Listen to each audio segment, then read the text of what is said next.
Good day, ma'am. Uh, my topic is the OFW phenomenon affecting the Filipino family. First, the influx of Filipino workers in Europe, America, and the Middle East has greatly affected the relationship and even the structure in the family due to absence of the father or mother or both parents also.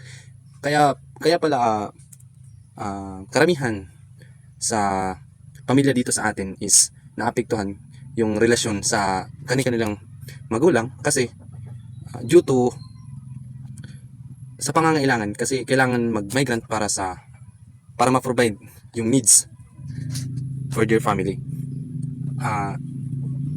Minsan is or karamihan mother yung nagma-migrant. But in other instance, they both father and mother pumupunta sila sa nangingibang bansa para lang makahanap ng magandang trabaho para ma-provide nila yung pangangailangan ng kanilang pamilya. The Philippines is the major supplier of labor migrants to over 100 countries in the leading female migrants. So dito nga nakalagay is leading female migrants sending to different countries in Asia, Europe, and America.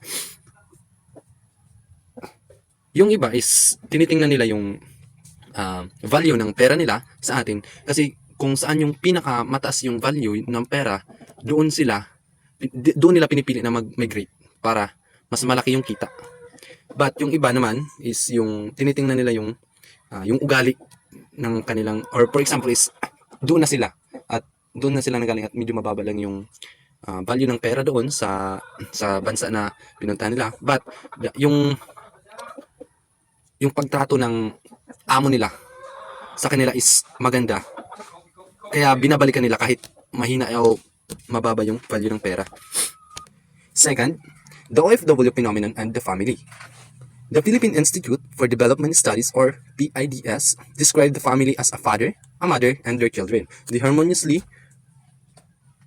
live together under one roof with the parents providing all the love, attention, and assurance of a better future for their children. The sojourn of many Filipino skilled workers to other countries for a greener pasture has become phenomenal. So yung pananatili ng mga Pilipino yung skilled or for agriculture is nakalagay dito sa greener pasture has become phenomenal for green. The sojourn of many Filipino skilled workers to other countries for a greener pasture has become phenomenal. They have saved the country's deteriorating economy and helped strengthen it back to a bit stable condition through their remittance. So, nakalagay dito is dahil sa pag-migrate ng mga OFW, natutulungan yung ating economy kasi yung pera nila is napupunta sa ating bansa. Then, the Philippine government has even called them bagong bayani. For their remittance have greatly helped the country more. So, to their family, the OFW phenomenon has a better effect to the family according to the latest study. So, tinuturing natin silang bagong bayani. For the remittance have helped the countries more, their family. Kasi, hindi lang yung family nila yung natutulungan eh.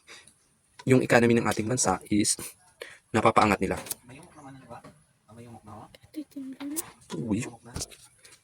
Third, we have country of destination of overseas Filipino workers.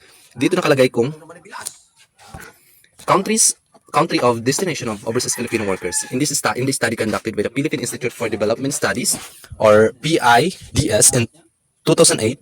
So in 2008 pa pala to na study. It found out that the most considered countries for the Filipino male to work abroad are the following. So dito is yung na-research lang is yung Filipino male to work abroad are the following. Yung first is Middle East, Southeast Asia, Western Europe, East Asia, South Asia, and Commonwealth of Independent States, and the Southeast Europe. Bakit nga ba in the Middle East? Kasi para sa akin is mataas yung value ng pera nila eh.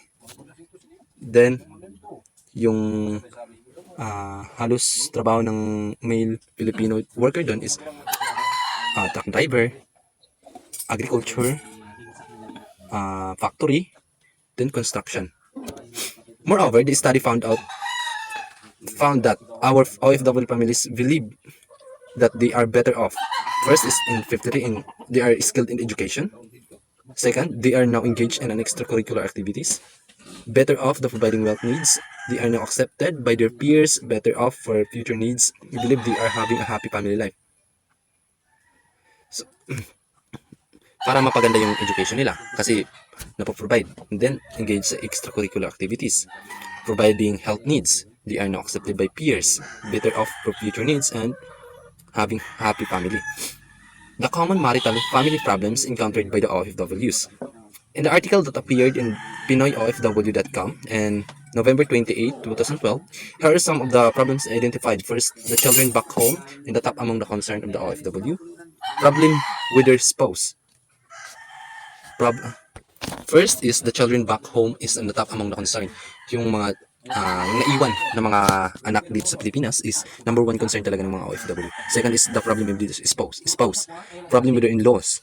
Failed family business. Children failing to finish studies and extramarital relationship for survival, not for pleasure. All alone when getting sick and getting duped by strangers online.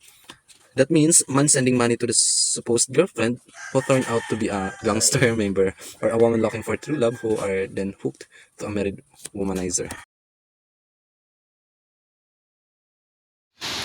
Interrupter.com on July 1, 2014 reported 5 top problems of the OFW in UAE.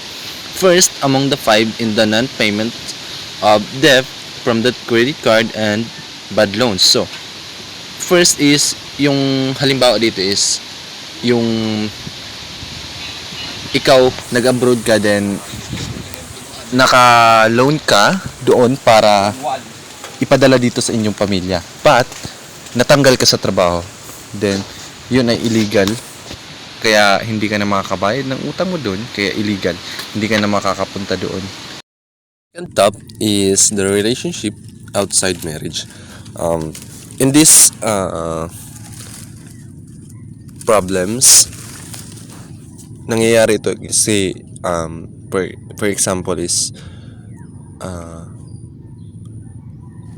may relationship ka doon sa abroad, then nabuntis ka while working.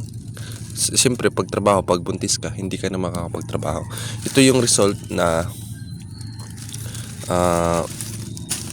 tatanggalin ka nila. Then in worst situation, baka may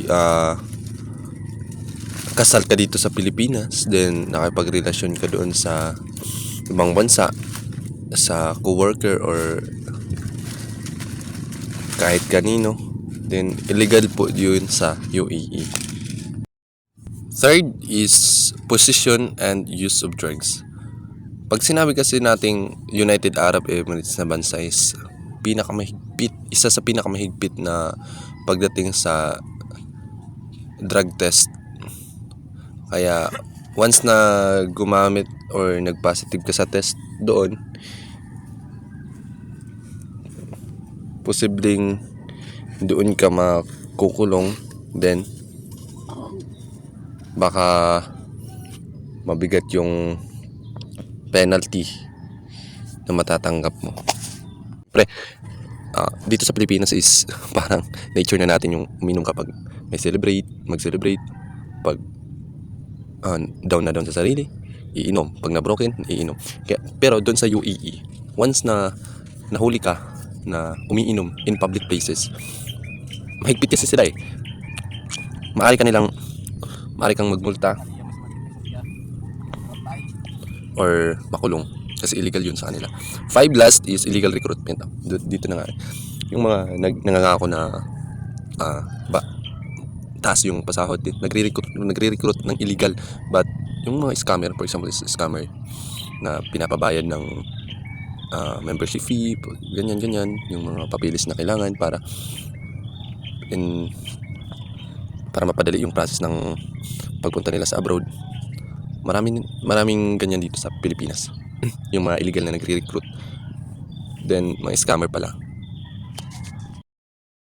Adultery is a common practice among men and women with husbands or wives back in the Philippines. So, yung adultery pala, yung pangangaliwa, is a common practice dito sa Pilipinas ng mga mag-aasawa. Yung pakikipagtalik mo sa hindi mo asawa, or pangangaliwa, or pangangabit.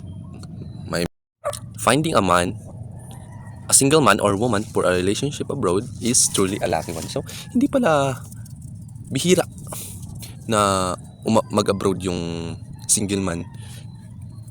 Kasi halos karamihan na nag-abroad is yung mga pamilyado na. Kaya pag makakita ka doon na single na tao is lucky for you. According to some OFW sa'yo. According lang sa kanila. Thank you for listening. My name is Kim H. Plaviano, Bitilid 3A.